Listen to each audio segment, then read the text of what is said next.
देखिए अब ये क्या है, दो चर में रैखिक समीकरण का युग्म है। दो चर है यानी एक्स है वाई है, एक्स है वाई, दो चर, पावर वन है, पावर वन है, रैखिक है, समीकरण है क्योंकि बराबर है, समीकरण है, और युग्म है यानी, समझे, यानी क्या है, दो रैखिक समीकरण के pair. A one x, a one A two, B one B two, C one C two क्या है, वास्तविक संख्या। अब देखिए ये क्या आपका क्या बहुत इंपॉर्टेंट, इससे लगभग आधा ऑब्जेक्टिव क्वेश्चन, अगर 10 क्वेश्चन ऑब्जेक्टिव पूछता है तो 5 क्वेश्चन इसी, अगर 15 पूछेगा तो 8 क्वेश्चन, अगर 5 पूछेगा तो 2 से 3, यानी इस टेबल से हर साल ऑब्जेक्टिव। आप देखिए कैसे, तो इसको ढंग से आप देखेंगे, नोट किए कि जितना भी पढ़ाया जा रहा है स्लाइड पे सभी को आप बैठ के पढ़ें और लिखें, अपना से नोट्स बनाएं और उसको बार बार पढ़ें और नोट्स बनाएं।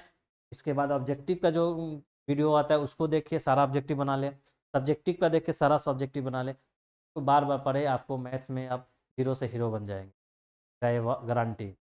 आप इसको ढंग से देखें, पहला रेखा युग्म अनुपात का तुलना, यानी ये गुणांक का, ये क्या है, A one A two B one B two C one C two, क्या गुणांक है, यानी गुणांक है। बहुपद वाला में भी पढ़े थे, A one A two B one B two C one C two, क्या है, गुणांक है। तो अनुपात, ग्राफीय निरूपण यानी ग्राफ, यानी ये ग्राफ पे हम कैसे प्लॉट कर रहे हैं, ये ग्राफ, और बीज गणितीय निरूपण यानी बीज गणितीय में एल्जेब्रिक में। देखिए क्या, जब हम अविरो जब देखिए ए है, तो अगर हम ए वन बाई ए टू, यानी ए पहला का गुण एक्स चर का गुणांक ए वन बटा ए टू, यानी दूसरा समीकरण के एक्स चर का गुणांक ए टू बराबर नहीं है, जब बी वन यानी वाई चर का गुणांक वाई दूसरा वाई चर का गुणांक बी टू, अगर हमारा ए गुणांक का ratio a one by A two does not equal to B one by B two, अगर इक्वल नहीं है, तो हमारा जो लाइन दो है उसका ग्राफ ड्रॉ करेंगे ना, वो प्रतिच्छेदी रेखा होगा, यानी इंटरसेक्टिंग लाइन होगा। तो क्या समझे आप, A one by A two B one by B two अगर डज नॉट इक्वल टू है, तो हमारा ग्राफीय निरूपण, इस दोनों लाइन को ग्राफ पे ड्रॉ करेंगे, तो हमारा प्रतिच्छेदी रेखा होगा, यानी ये काटता हुआ ऐसे होगा, ऐसे अगर ऐसे रेखा है, ऐसे होगा काटता हुआ, ऐसे दो लाइन होगा तो काटेगा, ठीक। तो ध्यान रखिए कि प्रतिच्छेदी रेखा होगा। जब हमारा दो दिए हुए समीकरण का ये तुलना करेंगे और प्रतिच्छेदी निकलेगा, इसका क्या मतलब हुआ, इसका बीजगणितीय मतलब हुआ कि अद्वितीय हल होगा। अभी हमने आपको बताया था कि अगर दो रेखा एक दूसरे को कट कर रहा है तो हमेशा एक पॉइंट पे कट करेगा, और एक पॉइंट पे कट करेगा तो उसका एक हल मिलेगा, एक हल होगा, ये अद्वितीय। फिर जब ऐसे कंडीशन में तो दिया हुआ समीकरण अगर इस कंडीशन को फुलफिल करता है तो उसका ग्राफीय नियम प्रतिच्छेदी रेखा होगा, अद्वितीय हल होगा, और क्या होगा, संगत होगा। आपको अभी कंसिस्टेंट बोले, संगत क्या मतलब, हल संभव हो, उसका कम से कम एक हल जरूर हो, संगत बोलते, तो संगत होगा, संगत होगा यानी अविरोधी होगा। अब देखिए विरोधी और अविरोधी क्या है, यानी दो रेखा है ये, इसको काट ले रहा है, यानी ऐसा नहीं कर रहा है कि नहीं विरोध करेंगे, नहीं हम तुमसे नहीं मिलेंगे, दोनों रेखा मिल रहा है ना। कटिंग पॉइंट का क्या मतलब है, यानी कि ए रेखा और ए रेखा, ये ऐसे है ये ऐसे है, नहीं कट कर ले रहा है, ऐसे कट कर ले रहा है, ऐसे कट कर रहा है, यानी कट कर रहा है, यानी एक दूसरे को विरोधी नहीं है, ये नहीं बोल रहा है कि नहीं भाई हम तुमसे मिलेंगे ही नहीं, इधर आके इस अविरोधी है, नहीं इस वाले कंडीशन को जो फुलफिल करने वाला समीकरण है क्या होगा, आपका अविरोधी होगा, ठीक। दूसरा देखिए, जब हमारा ए वन बाई ए टू यानी एक एक्स चर का दोनों में और वाई चर का बराबर हो, और कांस्टेंट वाला भी बराबर हो, यानी तीनों बराबर, A one by A two B one by B two C one by C two तीनों बराबर हो, तो इस कंडीशन में जो दोनों ग्राफ होगा उसका ग्राफीय निरूपण क्या होगा, तो ग्राफीय निरूपण संपाती होगा, यानी कोइंसिडेंट होगा, नहीं कैसे ए वाला। अगर ऐसे हैं कि ऐसे होगा, इसी पे लाइन होगा। यानी अभी हम आपको बताए थे कि एक लाइन है और इसी पे जब दो लाइन होगा, ये दूसरा लाइन भी हो जाए तो संपाती बोलते हैं, यानी कोइंसिडेंट बोलते हैं। तो इस वाला कंडीशन अगर तीनों इक्वल है तो कोइंसिडेंट होगा, यानी संपाती रेखा होगा, और इस केस में अनेक हल होगा। आपको अभी बोले हैं कि ये दोनों क्या है, एक दूसरे पे मिला है, यानी कई बिंदु पे टच कर रहा है, यानी कट कर रहा है, टच कर रहा है, यानी संपाती रेखा का अनेक हल होगा। यानी अनेक यानी हल संभव है, यानी संगत होगा। जहां भी हल संभव होगा संगत है। देखिए यहाँ भी अद्वितीय हल है, यहाँ भी अनेक हल है, यानी दोनों संगत है। ये आश्रित है, क्यों आश्रित है कि एक दूसरे पे है, एक दूसरे पे है ना, देखिए एक दूसरे पे है, दोनों पे सटा हुआ है, संपाती रेखा है, यानी दूसरे पे आश्रित है, ये दूसरे पे आश्रित है, इसलिए आश्रित बोलते हैं, आश्रित संगत। तीसरा कंडीशन देखिए, अगर एक्स चर का गुणांक a1/a2 b1/b2 बराबर हो लेकिन c1/c2 के बराबर नहीं हो, तो इस टाइप के ग्राफ का ग्राफीय निरूपण जो होगा समानांतर रेखा होगा, ये इस टाइप का होगा आपका, इस टाइप का होगा, ऐसे लाइन होगा और ऐसे लाइन होगा, ऐसे लाइन और ये ऐसे लाइन होगा। ठीक है, तो ये ऐसे, इसमें क्या होगा कि समानांतर रेखा होगा, और जब समानांतर रेखा होगा, ऐसे दो रेखा होगा तो कहीं टच करेगा नहीं, कहीं कट करेगा नहीं, कोई इसका हल नहीं होगा, यानी कोई हल नहीं होगा। और जहां हल नहीं होगा वो क्या होगा, असंगत होगा, और असंगत होगा तो ये विरोधी है, एक दूसरे को पैरेलल जा रहा है, यानी बोल रहा है कि नहीं भाई हम नहीं मिलेंगे कहीं भी, यानी विरोध कर रहा है कि नहीं हमको मिलना ही नहीं है कहीं, ये विरोध कर रहा है, यानी ये अविरोधी है, अविरोधी। ठीक है, तो बहुत बढ़िया से आप इस स्लाइड को देखें, क्योंकि ये स्लाइड आपका ऑब्जेक्टिव क्वेश्चन, मैक्सिमम क्वेश्चन इसी स्लाइड से सॉल्व हो जाएंगे। एक से तो एक टेबल दिया हुआ है, इस टेबल को मानिए भी बहुत VVI है, वेरी वेरी इंपॉर्टेंट है ये स्लाइड आपके ऑब्जेक्टिव क्वेश्चन के लिए।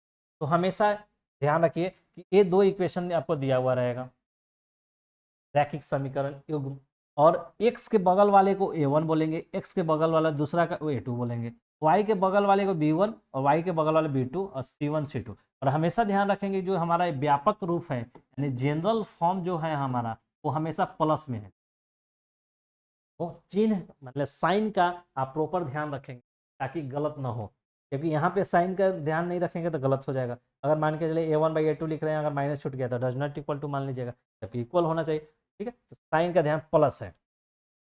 पहले आप a1/a2 b1/b2 निकालेंगे, डज नॉट इक्वल टू 0 हो रहा है, यानी अगर दोनों इक्वल नहीं है तो यानी प्रतिच्छेदी रेखा होगा, प्रतिच्छेदी रेखा होगा यानी एक दूसरे पे एक पॉइंट पे कट करेगा, एक अद्वितीय हल होगा। और जब अद्वितीय हल होगा, हल होगा तो संगत होगा, वो रेखा संगत हो गया, और संगत हो गया तो दोनों यानी एक दूसरे से मिल रहा है, विरोधी नहीं होगा, यानी अविरोधी। अगर तीनों पॉइंट a1 तीनों गुणांक जो है a1/a2 b1/b2 c1/c2 एक दूसरे को बराबर हो, यानी दोनों लाइन संपाती होगा, यानी एक दूसरे पे होगा। जब संपाती होगा तो कई जगह टच करेगा, कई जगह मिलेगा, कई जगह मिलेगा तो अनेक हल, और अनेक हल होगा जब हल है तो संगत, और दोनों क्या कर रहा है, एक दूसरे पे आश्रित है, दूसरे पे आश्रित है तो यानी ये आश्रित होगा आपका। तीसरा कंडीशन, पहला दोनों तो इक्वल हो लेकिन तीसरे के बराबर इक्वल ना हो, यानी कांस्टेंट बल, तो इस केस में समानांतर रेखा होता है, समानांतर होगा ऐसे। जब समानांतर रेखा होगा तो कहीं कट करेगा नहीं, और कहीं कट करेगा नहीं तो यानी कोई हल नहीं देगा, यानी कोई हल नहीं। और जब कोई हल नहीं होगा तो वो असंगत होगा, संगत हो नहीं गा तो असंगत होगा। जब कोई हल नहीं देगा यानी समानांतर है, यानी कहीं ये मिलेगा नहीं, यानी कहीं टच नहीं करेगा, यानी एक दूसरे का क्या है, विरोध कर रहा है कि नहीं भाई हमको तो नहीं मिल, नहीं वो आया तो हम इधर से घूम के चले जाएंगे, है ना। कई दोस्तों में यहाँ वो दोस्त आ रहा है उससे नहीं बन रहा है, नहीं फटने वाला है, तो देखते हैं उधर से आ रहा है, अगर हम इधर जाने देख रहे हैं उधर से आ रहा है तो फिर इधर घूम के चले जाते हैं, एक दूसरे विरोधी, एक दूसरे को विरोध।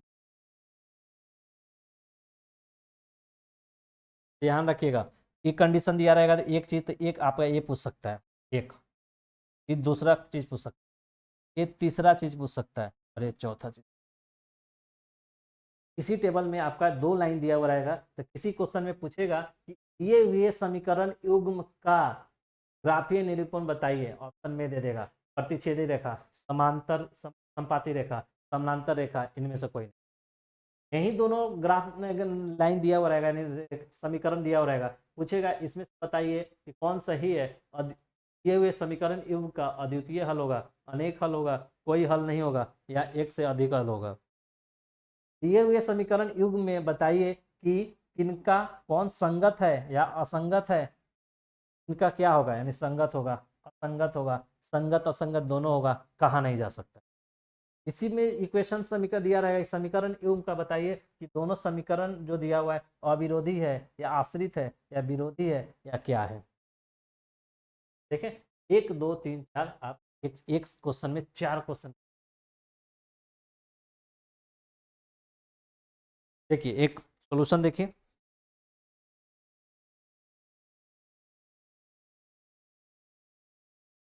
एक क्वेश्चन देखिए, उसके बाद आपको क्या करना है। देखिए क्वेश्चन क्या, एम के किसी वास्तविक मान के लिए समीकरण के अनगिनत हल होंगे। एम के किस मान के लिए,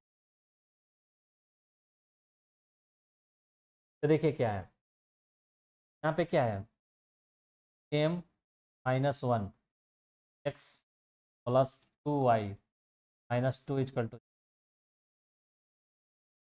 x +y -2m equal to. देखिए हम आपको क्या बतलाए थे, व्यापक दो चर में रैखिक समीकरण युग्म का व्यापक फॉर्म क्या होता है, a1x b1y +c1 equal to 0, a2x +b2y +c2 equal to 0। पहले तो हमारा सब प्लस में होता है, ये हमको सब प्लस में करना होगा। ये तो प्लस में, ए प्लस में नहीं है, यानी प्लस में करने के लिए क्या होगा, ए प्लस कर देंगे तो ये माइनस हो जाएगा। माइनस को -2 है तो प्लस, माइनस अंदर की है तो बाहर प्लस हो जाएगा, प्लस माइनस -2। इसी तरह एक्स प्लस है, यहाँ पे प्लस नहीं है, यानी प्लस करेंगे तो माइनस। अब मेरा हो गया स्टैंडर्ड फॉर्म में हो गया, स्टैंडर्ड फॉर्म में हो गया। तो अब देखेंगे कि अनंत हल के लिए हमको कंडीशन पूछा, तो इसमें क्या है, ये फॉर्मेट अगर समीकरण युग्म दिया हुआ है तो पहला 3 कंडीशन होता है। एक तो a1/a2 does not equal to a2 b1, b1/b, एक कंडीशन ये होता है। दूसरा कंडीशन क्या होता है, a1/a2 b1/b2 c1/c2। तीसरा कंडीशन क्या होता है, a1/a2 तो हो बराबर b1/b2, लेकिन c1/c2 बराबर ना हो। ठीक, देखिए ऐसा कंडीशन 3 होगा इसमें। तो देखिए जब एक कंडीशन फुलफिल अगर मेरा हो रहा है, a1/a2 does not equal to b1/b2, इसमें क्या होगा, 4 चीज हम बोल सकते, 3 चीज बोल सकते हैं। इसका अद्वितीय हल होगा, या चलिए पहले ये अगर है तो प्रतिच्छेदी रेखा होगा। रेखा क्या होगा, प्रतिच्छेदी रेखा। अगर एक कंडीशन हो रहा है प्रतिच्छेदी रेखा होगा तो क्या होगा, एक दूसरे को एक पॉइंट पे कट करेगा, यानी अद्वितीय हल होगा। अद्वितीय हल यानी एक हल, यूनिक सॉल्यूशन होगा। जब यूनिक सॉल्यूशन होगा यानी सॉल्यूशन है, सॉल्यूशन है तो क्या बोलेंगे, तो संगत हुआ, संगत समीकरण है। चौथा बोलेंगे क्या, संगत है, यानी एक दूसरे को कट कर रहा है, यानी एक दूसरे को मिल रहा है, एक पॉइंट पे मिल रहा है, एक दूसरे का विरोधी है, अविरोधी है, अविरोधी, विरोधी, अविरोधी युग्म है समीकरण। यानी एक कंडीशन में क्या बता रहे हैं आप, 4 चीज बता सकते हैं।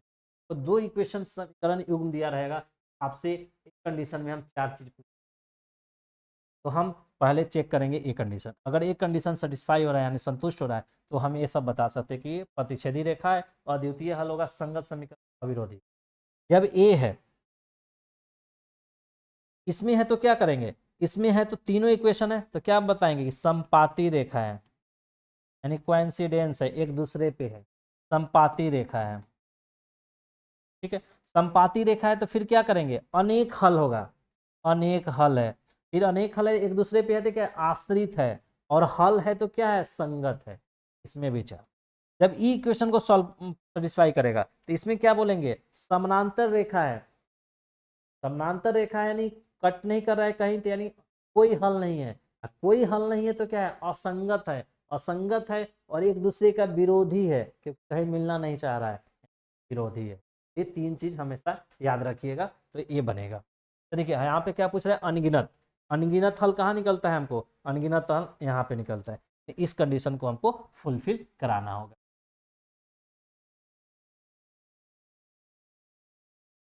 ठीक है, हमने अनगिनत हल, तो अनगिनत हल के लिए कंडीशन निकालिए। अनगिनत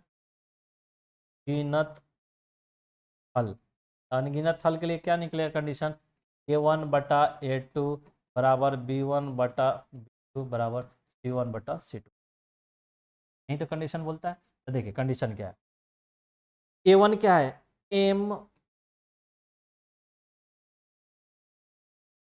m-1। देखिए e होता है a1। देखिए यहाँ पे a1x b1y plus c1 equal to 0, a2x b2y plus c2 equal to 0। X के बगल में ए, पहला इक्वेशन में m1 माइनस a2 क्या है? दूसरा एक्स के बगल में, इधर कुछ नहीं है तो क्या है? 1 है, 1। b1 क्या है? तो y के बगल में, y के बगल में पॉजिटिव के साथ है b1, y के बगल में क्या है? 2। b2 क्या है? y के बगल में कुछ नहीं तो 1। c1 क्या है? c1 ए पूरा टर्म होता है प्लस के बगल में, प्लस के बगल में -2। और c2 क्या है?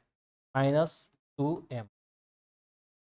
तो देखिए हम पहला दो का अगर ले लेते हैं, अगर हम पहला दो ये दोनों को लेते हैं, तो क्या है? m-1/1 equal to 2/1।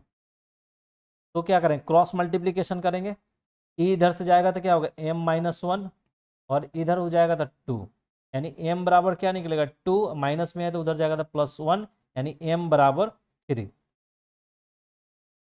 जब ये दोनों को लिए तो अगर हम इस दोनों को ले लें, तो इस दोनों को लेंगे तो क्या निकलेगा? देखिए इस दोनों को लेंगे तो देखिए क्या होगा? 2/1 इक्वल टू -2/-2m। तो देखिए 2 से 2 कैंसिल, माइनस से माइनस कैंसिल, यानी बचा क्या? 2/1 बराबर 1/m।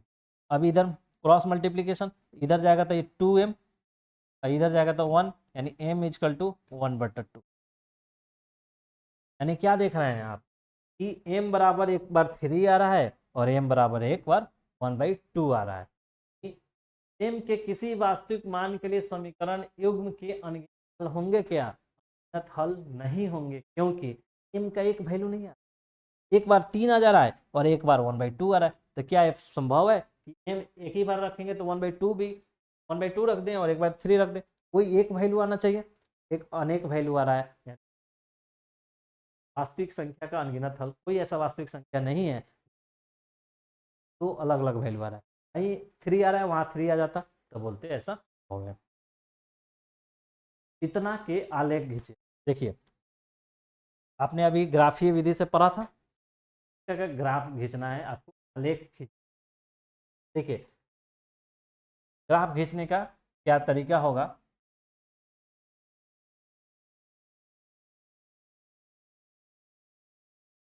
क्या करते हैं ग्राफ में कि पहला इक्वेशन, इक्वेशन मेरा जो में यही दिया हुआ है ना, पहला इक्वेशन लेते हैं 5x - y - 5 = 0। इसके लिए हम क्या करेंगे कि हम पहले दो पॉइंट क्या आपको बताए थे, किसी भी समीकरण युग्म या रेखा या आप रैखिक समीकरण को ग्राफ पे दर्शाना है, यानी ग्राफ पे प्लॉट करना है, मिनिमम दो बिंदु होना चाहिए। हम दो बिंदु लेंगे, तो इसके लिए क्या करेंगे? चलिए वहीं बॉक्स वाला सिस्टम बनाइए। एक एक्स वाई, एक बार एक्स को 0 मानिए, एक बार वाई को 0। अब इसको सॉल्व थोड़ा अलग करके बनाइए ताकि यहाँ पे वो लेंदी जैसे नहीं दिखे। तो देखिए जब x बराबर 0 डाल रहे हैं इस इक्वेशन में, तो ये क्या इक्वेशन क्या है? 5x - y - 5 = 0। जब x बराबर 0 डालेंगे तो 5 × 0 - y 5 = 0। ये 0 - y -5 = 0, यानी y = क्या होगा? ये जाएगा तो -5। ठीक है, ये -y रहने दीजिए, ये जाएगा तो उधर पॉजिटिव, इधर माइनस है तो फिर माइनस उधर चला जाएगा तो -5, नहीं y equal to -5, y equal to, देखिए अब y बराबर 0 डालिए, अब y बराबर 0 डालिएगा तो 5x y 0 -5 इजकल टू 0, नहीं 5x बराबर ये माइनस है उधर जाएगा 5, x बराबर 5/5, ये कट जाएगा बराबर 1 यहाँ पे आएगा, यानी हमारा 2 पॉइंट निकल गया। तो यानी हम इस समीकरण को एक रैखिक समीकरण को हम ग्राफ पे प्लॉट कर लेंगे, 2 पॉइंट मिल गए। ठीक, अब देखिए अब इसको देखिए 3x - y - 3 इजकल टू, तो भी वैसा ही आप बॉक्स बना लीजिए, x y, एक बार x को 0 लीजिए, एक बार y को 0, तो देखिए क्या कीजिएगा, यहाँ पे इक्वेशन क्या है, 3x - y - 3 इजकल टू 0, जब हम x 0 डाल रहे हैं तो 3 गुना 0 -y - 3 इजकल टू 0, ये 0 -y - 3 इजकल टू 0, अब क्या हो गया, तो -y इजकल टू माइनस जाएगा तो प्लस में पॉजिटिव, ये माइनस है तो y equal to -3, y equal to, अब जब हम y 0 डालेंगे तो 3x 0 - 3 is equal to 0, 3x minus से तो हो जाएगा +3, x 3/3 यानी कट करेंगे तो 1, यानी ये आएगा 1।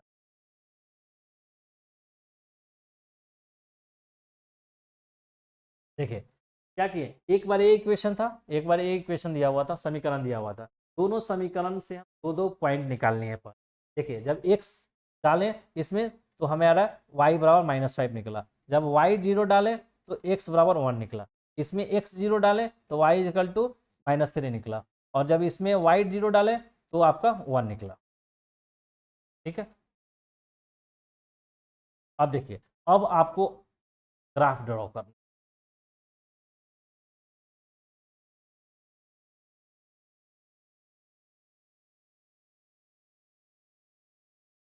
ग्राफ ड्रॉ करने के लिए देखिए क्या है, ग्राफ ड्रॉ करने के लिए आपको हमेशा ध्यान रखना होगा, थोड़ा सा स्पेस हम बनाते हैं ताकि आपको ध्यान से आएगा, यहाँ पे आप देख लीजिए,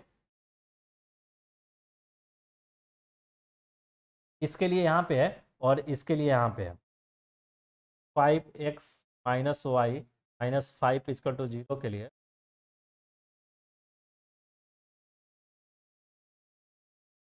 y x 0 है -5 है और ये जो है तो 1 है, तो -5 1। अब चलिए अब इधर वाला हम मिटा देते हैं,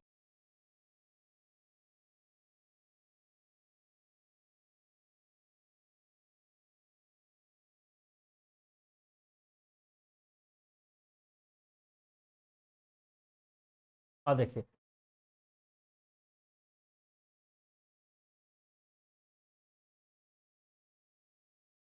इधर x, इधर -x, इधर x, इधर y, इधर -y, देखिए हमको ग्राफ पे क्या करना है, यहाँ पे 0 3 1 0 यानी 0 5 यानी मैक्सिमम 5 तक वैल्यू है, यानी मानिए 1 है 2 है 3 है 4 है 5 है, 1 है 2 है 3 है 4 है 5 है, 1 है 2 है 3 है 4 है 5, 1 है 2 है 3 है 4 है 5 है, नहीं क्या है, ये 1 है 2 है 3 है 4 है 5 है, आपको ऐसा ग्राफ में दिया हुआ रहेगा, आपको ग्राफ पेपर मिलता है वहाँ ऐसा दिया हुआ रहेगा -1 -1 माइनस,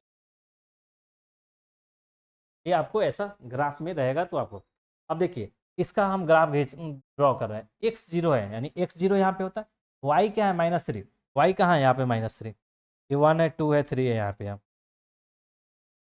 एक पॉइंट हमको यहाँ मिल गया कि x 0 तो y -3, दूसरा क्या है y 0 तो x क्या है 1, x क्या है 1, इस दोनों से जाता हुआ ये रेखा है, ये रेखा किससे जा रहा है तो ऐसे जा रहा है, ये रेखा ऐसे है,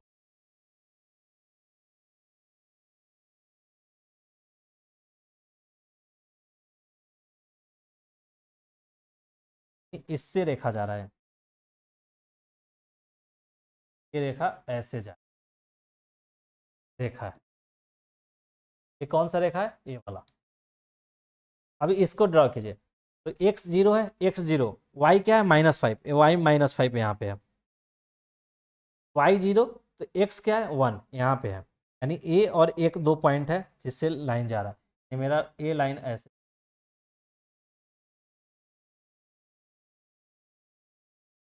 a लाइन कौन सा है, a वाला लाइन a। देख रहे हैं क्या हुआ कि ए लाइन, ए वाला ए लाइन, तो ए आपको इस दो पॉइंट से, यानी दो पॉइंट से हमारा लाइन ड्रॉ कर दे, और ये दोनों लाइन कहाँ कट कर रहा है, यहाँ पे, यहाँ पे ये दो ग्राफ हम ड्रॉ कर दिए पहले तो। और अब क्या थ्योरी में पढ़े हैं कि दो लाइन जहाँ पे भी प्रतिच्छेद करती है वहीं उसका सोल्यूशन होता है। तो देखिए ये कहाँ प्रतिच्छेद कर रही है, यहाँ पे, इस पॉइंट का इक्वेशन क्या है 1 है, यानी x और y क्या है, x क्या है 1 है, y क्या है बताइए 0, क्योंकि आपको हम बताएं कि x एक्सिस पे हमेशा y क्या होगा 0 होगा, इस लाइन पे x एक्सिस पे कहीं भी आप जाइएगा y 0 होगा, यानी एक यहाँ पे 1 है तो y 0 होगा, इसका सोल्यूशन जो है 1 और 0। यानी ग्राफीय विधि में, यानी आलेख विधि में हम क्या करते हैं, दो इक्वेशन दिया हुआ रहेगा हमको, दो समीकरण, दोनों समीकरण को हम पहले ग्राफ खींचेंगे। ग्राफ खींचने के लिए क्या है कि दो पॉइंट मानेंगे, एक एक्स जीरो मानेंगे, एक बार वाई जीरो मानेंगे, और मान के उसका एक्स जीरो माने तो वाई वैल्यू निकालेंगे, वाई जीरो माने तो एक्स वैल्यू निकालेंगे, इससे हम एक लाइन ड्रॉ कर लेंगे। लाइन ड्रॉ करेंगे, दूसरा लाइन के साथ भी वैसे करेंगे, दूसरा लाइन भी ड्रॉ कर लेंगे, दोनों लाइन जहां भी कट करता है वही पॉइंट उसी का निर्देशांक, कोऑर्डिनेट ज्योमेट्री में आप पढ़िएगा, ज्यामितीय में पढ़िएगा कि उसका निर्देशांक, यानी एक्स एक्सिस और वाई एक्सिस, एक्स कोऑर्डिनेट और वाई कोऑर्डिनेट, यानी एक्स कोऑर्डिनेट को भुज बोलते हैं और वाई कोऑर्डिनेट को कोटि बोलते हैं। यानी भुज और कोटि जो होगा, यानी आपका भुज और जो कोटि होगा वही, कोटि होगा वही आपका हल देगा। यहाँ पे भुज यानी एक्स एक्सिस पे क्या है 1 और ये 0, यानी इस दोनों का ग्राफीय सोल्यूशन हल क्या होगा, हल होगा कि x बराबर 1 और y बराबर 0 का हल होगा। क्या होगा, x बराबर 0, x बराबर 1, y बराबर 0 होगा। अगर देखिए, अगर हमने ग्राफ से निकाला और हमको डाउट हो रहा है कि ये सही है कि नहीं, कैसे चेक कर, वो दोनों हल है। आपने क्या पढ़ा था कि किसी भी समीकरण का हल होगा उस समीकरण को सेटिस्फाई करेगा यानी संतुष्ट, वो डालिए और देखिए कि संतुष्ट कर रहा है कि नहीं। देखिए ये तो देख लिए, तो अब देखिए कैसे सेटिस्फाई कर रहा है कि नहीं, अब बताते हैं। देखिए x बराबर 1 है, इस इक्वेशन में डालिए 3 x बराबर 1 माइनस वाई, वाई क्या है 0, माइनस 3 इजकल टू 0, 3 जीरो तो जीरो, माइनस 3 इजकल टू 0, यानी 3 में से 3 जीरो बराबर 0, जीरो बराबर 0 हो रहा है, यानी सेटिस्फाई कर रहा है। इसमें देखिए 5x, 5 तो 5x के क्या हल है 1 1, y क्या है 0 और माइनस 5 इक्वल टू 0 है समीकरण। तो 5 गुना 5, 0 का 0 हटेगा 5, यानी 0, 5 में से 5 गया 0, यानी 0, यानी ये भी सेटिस्फाई कर रहा है। यानी जो हल निकाले हैं हम 1 और 0, दोनों समीकरण को, यानी दोनों इक्वेशन को सॉल्व कर रहा है, ये हल होगा, हल होगा। और ये हल क्या होगा, ग्राफीय विधि से। तो देखें ग्राफीय विधि में क्या करना है, कुछ नहीं करना है, आपको 3 स्टेप आपको बताया गया था, वो देखिए आपको थ्योरी में।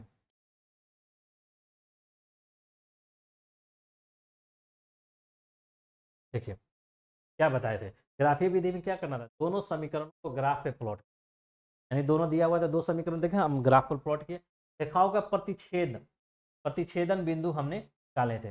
प्रतिच्छेदन बिंदु यानी काट रहा था, कहाँ काट रहा था 1 0 पे, 1 0 पे काटा, प्रतिच्छेदन बिंदु ही हल होगा, जहां काटता है वहीं हल होगा, यानी ये आपका हल निकला था।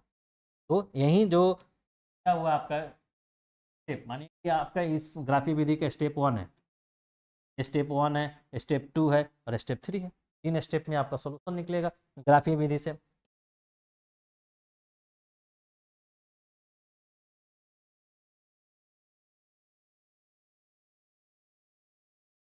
ये निकला, ऐसा कहीं भी कितना किसी भी प्रकार का क्वेश्चन होगा, अगर दो समीकरण दिया हुआ रहेगा और ग्राफीय विधि से आपको पूछा जाएगा, तो आप हमेशा उसके लिए क्या करेंगे, तो यही मेथड 3 स्टेप, क्या हुआ ग्राफ, ग्राफ यानी समीकरण का ग्राफ खींचे, ग्राफ खींचने के लिए क्या करेंगे, दो पॉइंट ले लेके एक्स वाई 0, ऐसा करके आप ग्राफ ड्रॉ कीजिए, ग्राफ जहाँ कट करता है, प्रतिच्छेद करता है,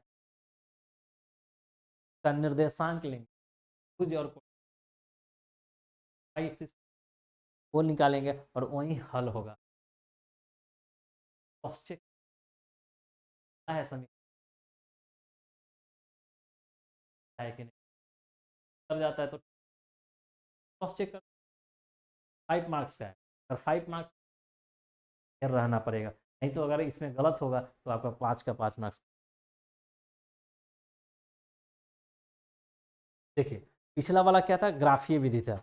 अब हम पढ़ेंगे बीज गणितीय विधि। बीज गणितीय विधि में आपको ये सब 3 मेथड हमने आपको बोला था, क्या था, प्रतिस्थापन विधि, सब्स्टिट्यूशन मेथड, विलोपन विधि, एलिमिनेशन मेथड, और वज्र गुणन विधि, क्रॉस मल्टी। पहला है आपका प्रतिस्थापन, सब्स्टिट्यूशन मेथड।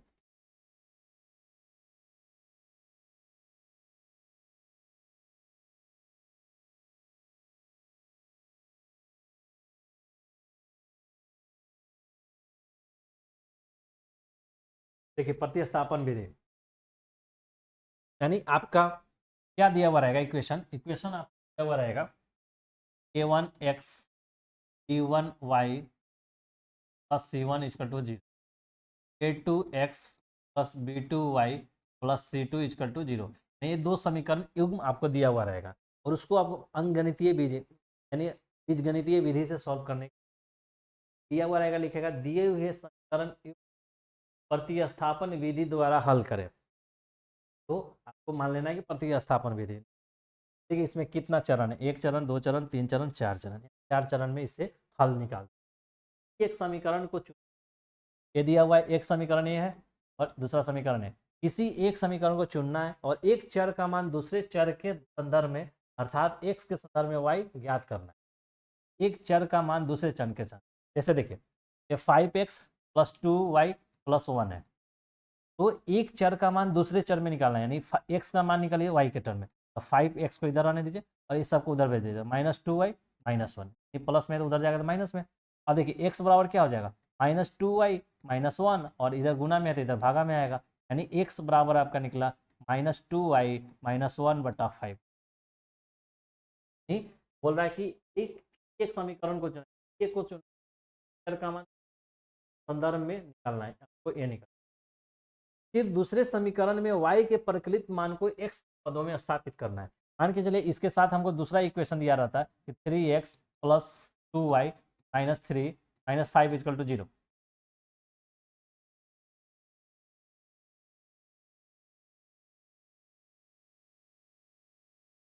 यानी मानिए दूसरा हमको इक्वेशन दिया रहेगा 3x minus 2y plus 5 equal to 0 दिया हुआ रहेगा।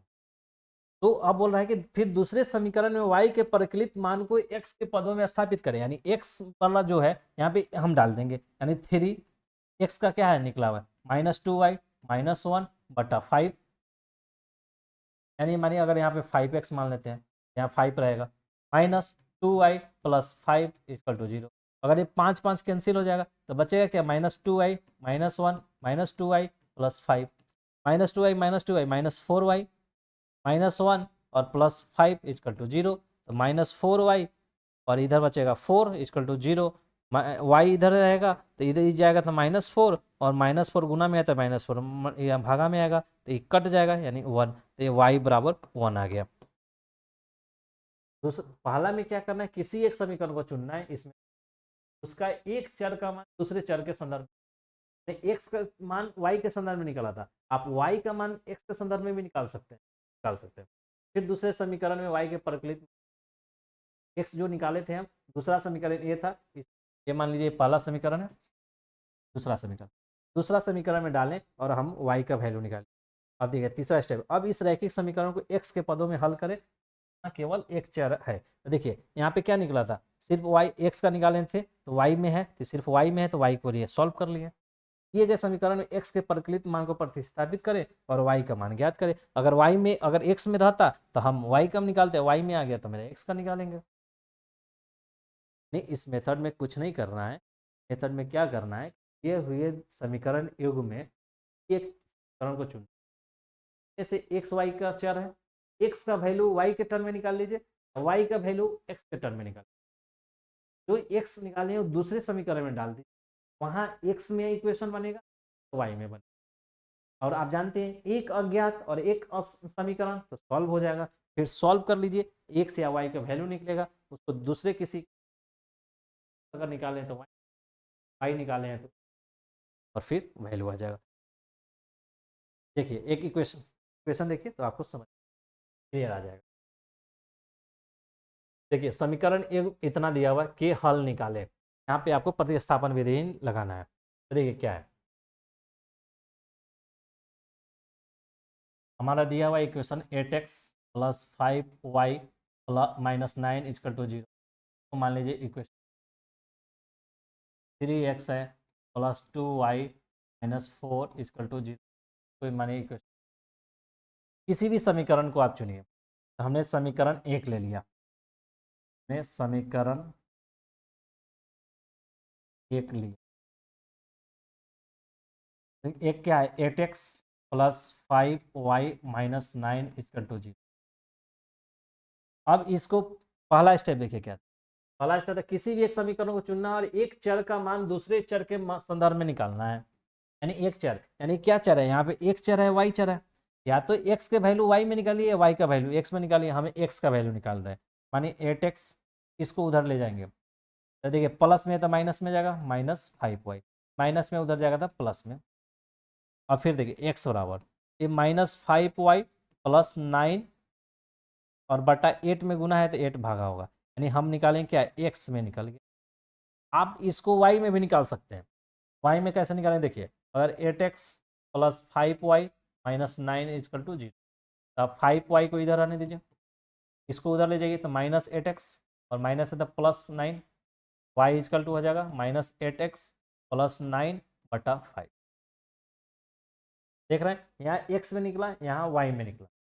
अब देखिए अब क्या था, दूसरा स्टेप देखिए क्या था, y ज्ञात कर लेना है। फिर दूसरे समीकरण में y के प्रकलित मान को x के पदों में स्थापित करना है। यानी जो आप माने हैं, जो निकला है उसको दूसरे समीकरण में लिखना है। अब समीकरण 2 में x का मान रखने पर क्या करना है, x का मान दूसरे में रखना है। ठीक, तो देखिए दूसरे में रखना है, थोड़ा देर के लिए इसको आप ध्यान रखिए। तो हम यहाँ पे लिख देते हैं, यहाँ पे डायरेक्ट ये लिखते हैं कि y बराबर क्या आया था, y बराबर आया था माइनस 8x प्लस 9 बटा 5। अब देखिए अब समीकरण 2 में x का मान रखने पे, तो क्या है a, 3x plus 2y minus 4 equal to 0। अब x का बराबर क्या निकले थे, ये निकला है, इसमें डालिए 3x के जगह ये डालिए, तो माइनस 5y प्लस 9 बटा 8 plus 2y minus 4 equal to. अब देखिए ये 3 है, तो इसे 3 में मल्टीप्लाई कर दीजिए, तो एक इसमें भी गुना होगा, इसमें भी होगा, तो माइनस 3 पचे 15y और 9 त्रिका 27y बटा 8 plus 2y minus 4 equal to 0।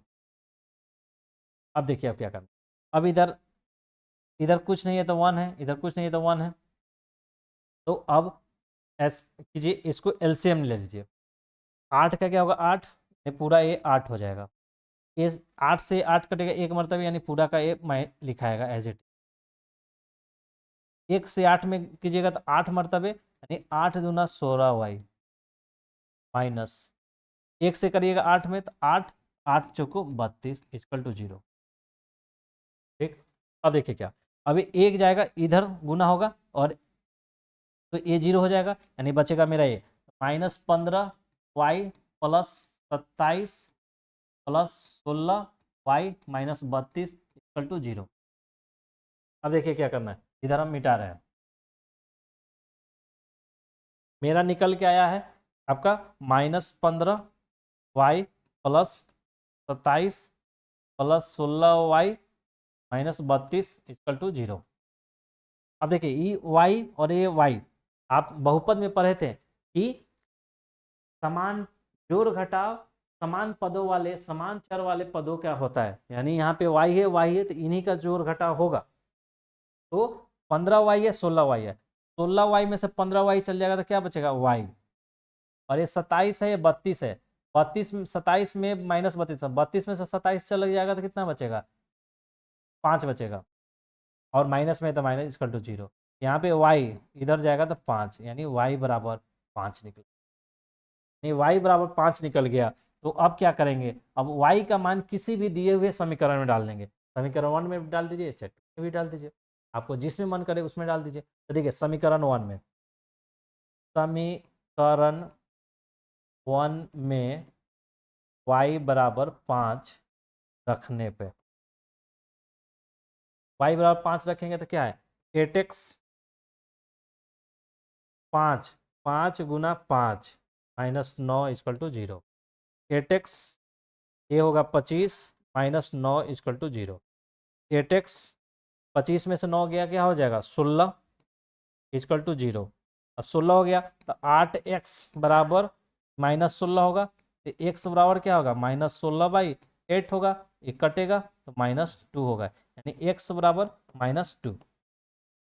यानी सोल्यूशन क्या निकला? y बराबर 2 और x बराबर माइनस 2। यानी इस दिए हुए समीकरण एवं का हल क्या है? हल आपका है x बराबर -2 और y बराबर 5।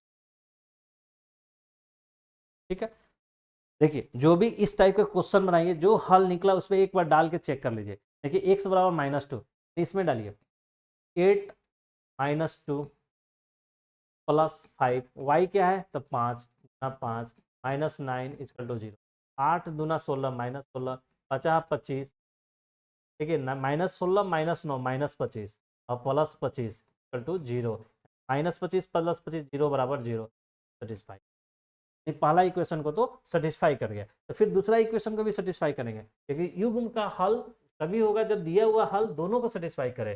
ठीक है, फिर x का क्या निकला है? -2, y क्या निकला है? 5 और इधर 4 है, तो -3 गुना प्लस माइनस माइनस 3 दूना 6, 5 दूना 10 -4, -6 -4 -10 और a +10 इक्वल टू 0। 0 प्लस 0, ये 10 और 10 कैंसिल, 0 बराबर 0 कर रहा है, नहीं इसको भी सेटिस्फाई कर रहा है। और इस हल, ठीक है, प्रतिस्थापन विधि में क्या करना है? कुछ नहीं करना, किसी भी एक इक्वेशन, उस इक्वेशन का y किसी एक चर का दूसरे चर में निकाल लेना है, दूसरे इक्वेशन में डाल देना है। दूसरे इक्वेशन में डालिएगा, उसके बाद सिर्फ एक चर में आएगा, या तो x का होगा टर्म या y का टर्म। तो आप जानते हैं कि कितना ज्ञात राशि ना ही समीकरण, तो उसका एक चर होगा और एक समीकरण है, तो हल निकलेगा, का वैल्यू ले जाएगा, x निकलेगा या y निकलेगा। फिर किसी भी इक्वेशन में x y का वैल्यू डाल के हम, x अगर निकले तो y निकाल लीजिए, y निकला हुआ तो x।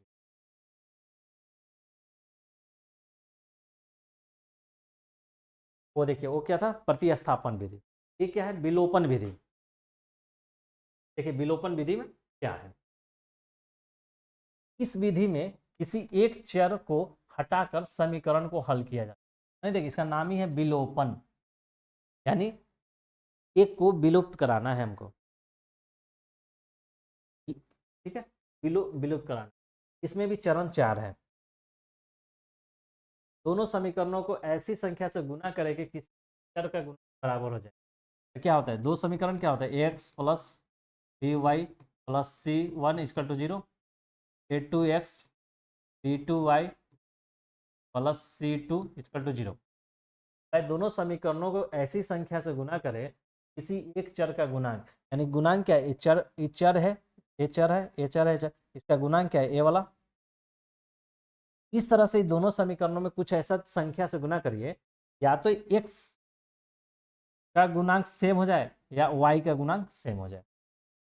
जैसे ही गुणांक सेम हो जाएगा तो ऐसे करना। दूसरा में देखिए, अब समीकरणों को जोड़ें या घटाएं ताकि एक चर समाप्त हो जाए, यानी गुणांक से गुना करके हम x के बगल वाला को समान कर लेंगे, या घटा देंगे तो 0 आ जाएगा, एक कम कट जाएगा। या अगर एक प्लस में है और एक माइनस में है तो जोड़ देंगे तो कैंसिल हो जाएगा, फिर बचेगा y। नहीं बोल रहा है कि जोड़े या घटाए ताकि एक चर समाप्त हो जाए, यानी x हटा दीजिए चाहे y हटा दीजिए, क्योंकि एक चर के गुणांक समान है। उस बचे हुए चर में समीकरण को हल करें, उसके बाद बचा हुआ चर है यानी अज्ञात राशि एक है और एक समीकरण है यानी उसमें हल करें। दिए गए समीकरणों में ज्ञात चर के मान को प्रतिस्थापित कर दूसरे चर के मान को ज्ञात। इसमें कुछ नहीं करना है। विलोपन में दिया हुआ युग्म दो दिए हुए समीकरण युग्म से किसी चर का यानी x का या y का आप गुणांक को समान करें। गुणांक को समान करने के लिए क्या होगा, किसी संख्या से उसमें गुणा कर दें। करने के बाद आप उसको हल करें और वो x में या y में निकले। उसके बाद उस x या y का जो वैल्यू आएगा उसके बाद उसमें डाल के दूसरा निकाल लेंगे। देखिए इस दिए हुए समीकरण विलोपन विधि देखिए हल क्या करके स्टेप क्या था कि पहले दोनों समीकरण ऐसी संख्या से गुना करें कि किसी एक चर का गुणांक बराबर हो जाए। तो देखिए यहाँ पे 3x माइनस 5 है, इसको ऐसा लिख लीजिए 3x minus 5y minus 4 equal, और इसको लिख लीजिए 9x। तो मान लीजिए समी,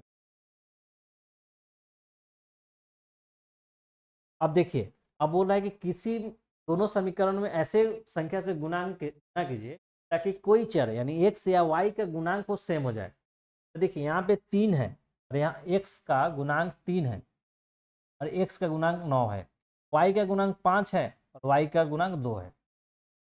तो आपको दिख रहा है ना कि x में 9 है और x में 3, अगर इसमें 3 से गुणा कर दें 3 3 9x हो जाएगा और ये तो इसमें कुछ नहीं करेंगे तब भी 9x हो जाएगा, यानी x का गुणांक मेरा सेम हो जाएगा। यही तो बोल रहा है कि आपको ऐसे संख्याओं से एक इक्वेशन में दो समीकरण में गुना करें ताकि एक चर का गुणांक सेम हो जाए। अगर हम 3 से गुना कर देंगे तो 9x हो जाएगा, 9x हो जाएगा। लेकिन अगर हमको y से को बराबर करना होगा, y को बराबर करने के लिए क्या करेंगे, इसमें अगर हम 2 से गुना कर दें 5 दूना 10 और इसमें अगर हम 5 से गुना कर दें तो 5 दूना 10 हो जाएगा। यानी इस इक्वेशन में 2 से गुना कर दे, इस इक्वेशन में 5 से कर दे, तो हमको दोनों इक्वेशन में गुना करना होगा। इसलिए हम इससे ना करके सिर्फ 3 से गुना कर देंगे ताकि x में हमारा हो जाएगा। तो ठीक है, लिखेंगे समीकरण एक में 3 से गुना करने पर, तो 3 से गुना करने पर क्या होगा, इसमें सब में 3 से गुना करेंगे तो 3 तिहाई 9x हो जाएगा माइनस 15y हो जाएगा माइनस 12 इक्वल टू 0। ये हो गया। अब दूसरा इक्वेशन को क्या करेंगे, अब क्या करेंगे समीकरण इसको मान लीजिए 3। अब समीकरण 2 और समीकरण 3 को अब क्या करना है, देखिए 9x है और यहाँ 9x है, घटाने पे घटाएंगे तभी 9x कैंसिल हो जाएगा। अगर यहाँ माइनस रहता यहाँ प्लस रहता था जोड़ देते तो 0 हो जाता। वो घटाने पर तो क्या करेंगे, घटाना है हमको, यानी 9x minus 15y minus 12 equal to क्या हुआ है, क्या है 9x minus 2y minus 7 equal तो हमको घटाना है। घटाने का आप देखे हुए मेथड कि घटाने के लिए क्या करना होता है कि इस नीचे वाले को साइन चेंज कर देना होता है। माइनस है तो प्लस, माइनस है तो प्लस, माइनस है तो प्लस, और यहाँ पे माइनस है तो प्लस है तो माइनस।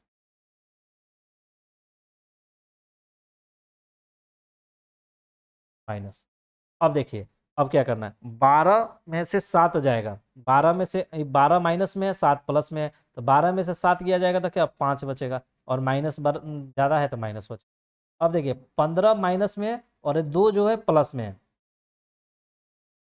तो क्या करेंगे 15 में से 2 जाएगा तो क्या होगा माइनस 13y। ठीक। अब देखिए क्या करना है, ये 9x है पॉजिटिव में है निगेटिव में है तो कैंसिल हो जाएगा, यानी कुछ नहीं यहाँ पे 0 बचेगा और ई बराबर में तो 0 है।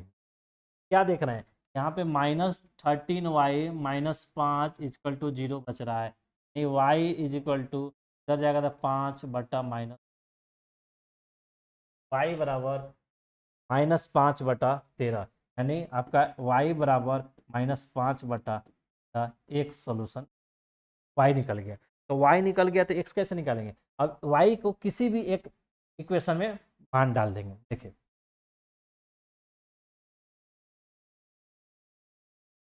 अब समीकरण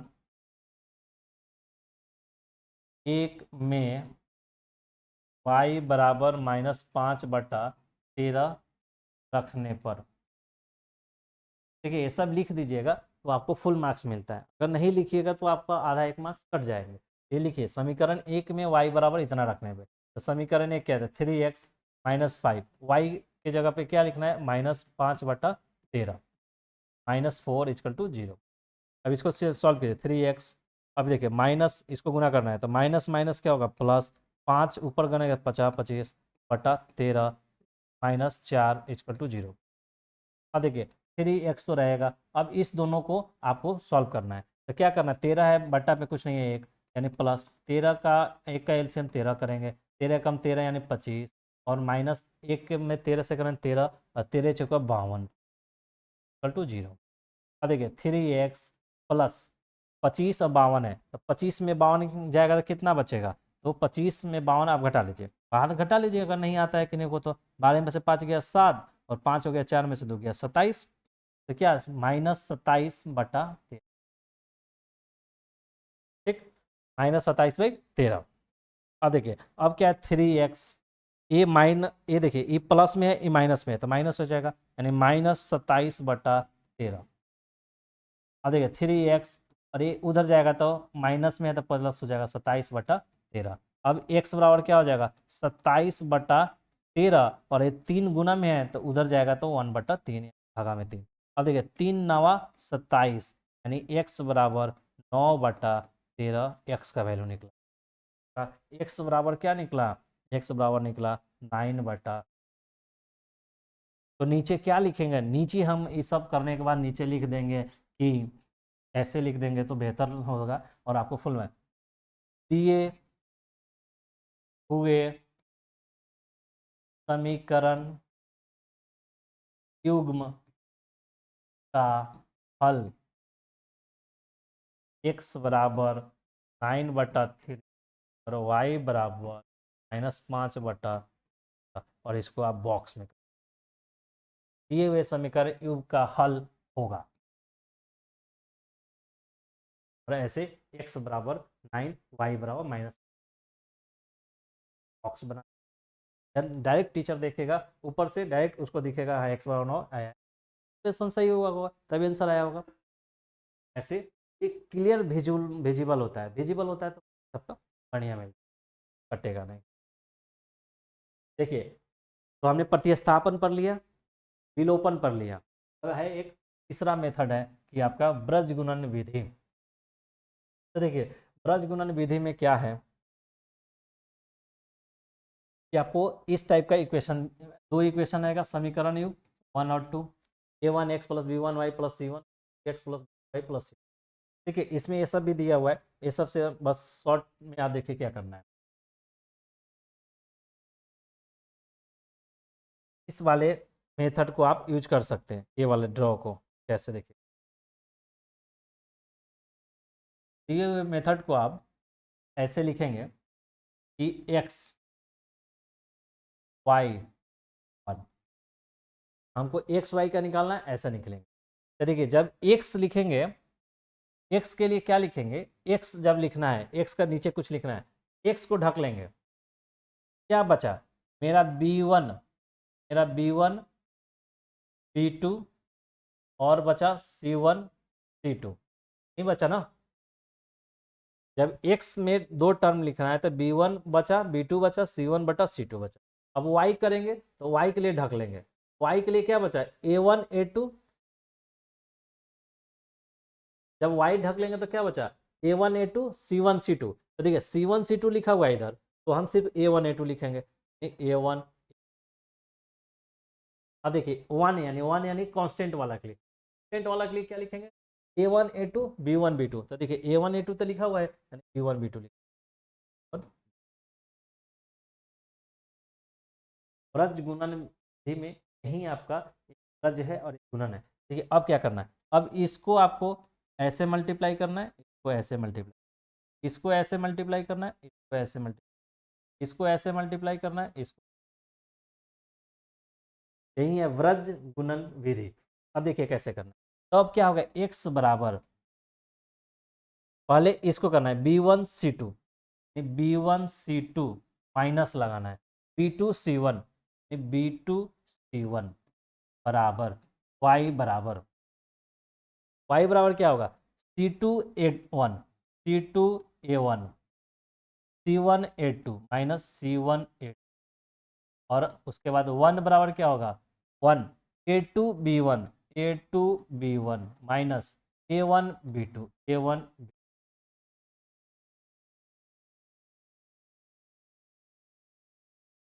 ठीक है। देखिए, तो आपका ए निकल गया। अब ए वाला आपका फॉर्मूला निकालना है। देखिए लिखा हुआ होगा, एक्स बराबर B1 C2, B2 C1, Y बराबर C1 A2, C2 A1, A1 B1, B2 A1 B2,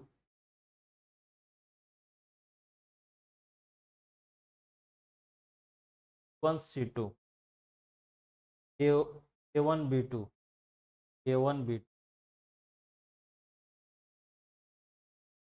A1 A2, sorry, देखिए पहले क्या करना था, B1 C2 वन, देखिए पहले ई वाला तब ए वाला। तो देखिए यहाँ वाई के करेंगे तो C1 A2, यहाँ नीचे थोड़ा सा इधर, वाई C1 A2 और माइनस तब ए C2 A1, इधर इधर पहले A1 B2 और माइनस A2 B1, ठीक है। ए करेंगे और एक्स का वैल्यू हम, तब हमको क्या लेना है, एक बार ए दोनों को लेंगे और एक बार ए दोनों को लेंगे। तो देख रहे हैं एक्स है, ये कोई संख्या होगा, ये कोई संख्या है, उधर भेज देंगे तो एक्स निकल जाएगा। ये कोई संख्या है, कोई संख्या है, उधर भेज देंगे तो वाई निकलेगा। यही है ब्रज गुणन के क्वेश्चन बना। ठीक? देखिए इसका एक क्वेश्चन देखिए तब आपको समझ में जा रहा है। ये दो समीकरण युग्म दिया का वज्र गुणन विधि से हल करें। देखिए वज्र गुणन विधि से हल करने का क्या तरीका बताया, ये देखिए दोनों समीकरण को आपको इस वाले स्टैंडर्ड फॉर्म में लिखना होगा, इस टाइप से, इधर C1 नहीं रहने देना, इधर करना है, स्टैंडर्ड फॉर्म में हमको लिखना है और पॉजिटिव होना चाहिए, ये पॉजिटिव, ठीक। तब हम आप अप्लाई करेंगे। देखिए पहले स्टैंडर्ड फॉर्म में बनाना है। स्टैंडर्ड फॉर्म क्या होता है, A1x B1y प्लस C1 और A2x B2y और प्लस C2, इस तरह। तो देखिए तो लिख देंगे दिए हुए समीकरण को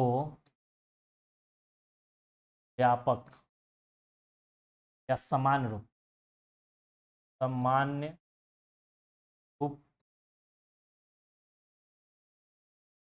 लिखने पर क्या होगा, तो A1x एक्स 1 × x, यहाँ प्लस होना चाहिए यानी -3y, प्लस होना चाहिए तो माइनस से। अब देखिए यहाँ क्या होगा, 3x प्लस होना चाहिए था -3y, यहाँ प्लस होना चाहिए था -1।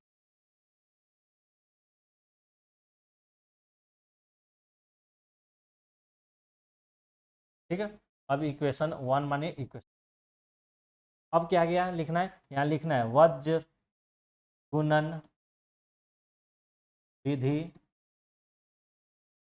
से, वज्र गुणन विधि लगा रहे हैं। वज्र गुणन विधि क्या था, वज्र गुणन विधि यही है ना कि अगर x लिखना है, y लिखना है और 1 लिखना है, तो जब हम x लिखेंगे तो दो टर्म लिखेंगे, तो x को ढक लेंगे, x को ढक लेंगे तो क्या बचा है मेरा बचा है कि -3 और -3, इधर क्या है -7 और -15। जब y का लिखना है तो y ढक लेंगे, y ढक लेंगे तो क्या बचा है 1 3 -7 15, तो देखिए -7 15 लिखा हुआ है, तो 1 3 सिर्फ लिख देंगे तो 1 और 3। जब एक के लिए लिखना है, कांस्टेंट के लिए लिखना है, ये दोनों को लिखेंगे, एक थ्री तो लिखा हुआ है तो ये लिख देंगे -3 और -3।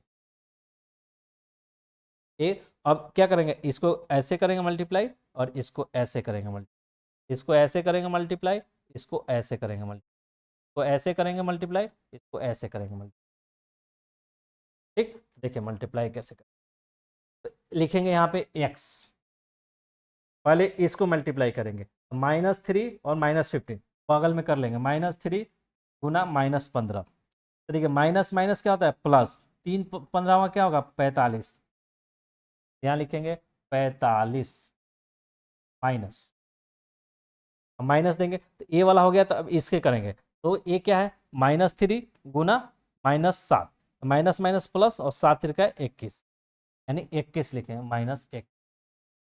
अब वाई करेंगे तो ये है, तो पहले इससे करेंगे तो -7 गुना 3, -7 गुना 3, यहाँ माइनस है यहाँ प्लस है, तो माइनस प्लस माइनस 7 तिरका 21 -21 -1 माइनस। अब ए हो गया, तब ए करेंगे तो -15 गुना 1 यानी -15, यानी यहाँ पे -15। ठीक, अब एक में देखिए, अब एक में करेंगे, एक में करेंगे तो ये क्या करेंगे पहले इससे, तो 1 गुना -3 यानी -3 माइनस। अब इसमें करेंगे 3 गुना -3, 3 गुना -3 यानी प्लस माइनस माइनस, 3 3 9 -9, यहाँ पे माइनस।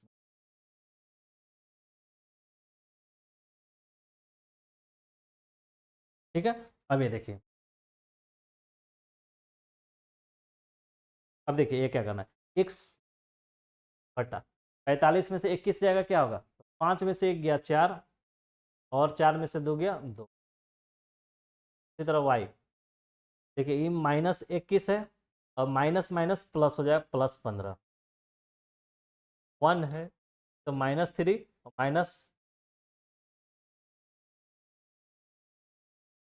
-3 और माइनस माइनस प्लस माइनस यानी -3 3 9, -9 माइनस माइनस +9। अब देखिए, अब क्या हो, x बराबर 24 बराबर y बराबर क्या हो गया 15 और 21 है, तो 21 में से 15 गया तो क्या हो गया 6, तो -6, 1 9 में से 3 गया तो 6। ठीक है, अब देखिए अब क्या करना उसको यहाँ पे, अब देखिए यहाँ पे करते हैं, x बराबर मेरा है 24, y बराबर -6 और 1 बराबर 6। अब देखिए एक बार इस दोनों को ले लीजिए, x बराबर 24 और बराबर 1/6, x क्रॉस मल्टीप्लीकेशन होता है, तो ये 6 इधर जाएगा तो 6x और बराबर इधर जाएगा तो 24। अब x बराबर क्या होगा 24 और बटा 6 इधर आ जाएगा 6, ये 6 चक 24 कटेगा यानी बराबर 4 देगा, यानी x का वैल्यू क्या निकला x। ठीक, एक बार ए लिए तो x बराबर 4 निकल गया। एक बार आप इस दोनों को ले लीजिए, तो y -6 बराबर 1/6, क्रॉस मल्टीप्लीकेशन करेंगे तो 6 इधर जाएगा तो 6y बराबर इधर जाएगा तो -6, y बराबर क्या होगा -6/6, ये कट जाएगा बराबर -1 आएगा, यानी y बराबर क्या आएगा, तो हमारा क्या वैल्यू निकला, इसका हल क्या निकला, इसका हल निकला, वहीं फिर नीचे लिखेंगे दिए हुए समीकरण युग्म का हल होगा x बराबर 4 और y इक्वल, इसमें क्या था व्रज गुणन विधि, यानी इस बार क्रॉस मल्टीप्लिकेशन कर रहे हैं, तो इसका नाम व्रज गुणन विधि रखा। ठीक, तो ये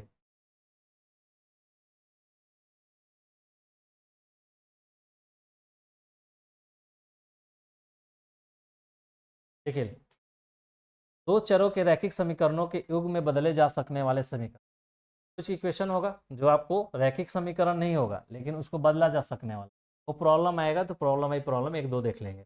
युगपत रैखिक समीकरण संबंधित समस्या, इसमें कुछ प्रॉब्लम है जो आपको लीनियर इक्वेशन यानी ax plus by plus c यानी इक्वल टू 0 में कई समस्याएं आएंगे, जो दिया हुआ होगा कि पुत्र का उम्र इतना है, पिता का उम्र कितना है, तो 5 साल के बाद इस पुत्र के या पिता का उम्र क्या होगा, इस टाइप का समस्या जो प्रॉब्लम होता है वो इसी रैखिक समीकरण युग्म से बनता है, तो वो प्रॉब्लम आएगा तो उसको सेटिस्फाई बता देंगे। कुछ होगा संख्याओं से कि इकाई अंक को पलट देते हैं, जैसे मानिए कि इकाई अंक x है, इकाई अंक x है और दहाई अंक y है, तो अंक क्या होगा, अंक क्या होगा, इकाई अंक 1 है दहाई अंक है, यानी 10 गुना y दहाई पे है और प्लस इकाई 1 है। अब इसी को बोलेगा कि पलट दिया जाए, अगर इस संख्या को पलट देते हैं तो पलट देंगे तो क्या हो जाएगा 10x प्लस वाई। इस टाइप का कई समस्याएं आपको मिलेंगे, प्रॉब्लम बनाना है, कई क्वेश्चन होगा उसको सॉल्व करेंगे तो इस टाइप का चीज़ों को बता देंगे। कुछ होगा कि आपका ऐसा प्रॉब्लम दिया हुआ रहेगा जिसके समीकरण आपको समीकरण रेखीय समीकरण युग्म बनेगा, और रेखीय समीकरण युग्म बनेगा तो इसी मेथड से जो भी आप या तो ग्राफीय विधि से सॉल्व होना या दिया हुआ 3 मेथड प्रतिस्थापन विधि, ओपन विधि या वज्र विधि से आपको सॉल्व करना होगा। Okay, thank you. तो ये चैप्टर 3 का पूरा थ्योरी रहा। इसके बाद आपको एक ऑब्जेक्टिव वीडियो आएगा, उसके बाद सब्जेक्टिव। थ्योरी का पहले वीडियो देखिए, उसके बाद ऑब्जेक्टिव और सब्जेक्टिव आपको पूरा concept. Thank you for watching.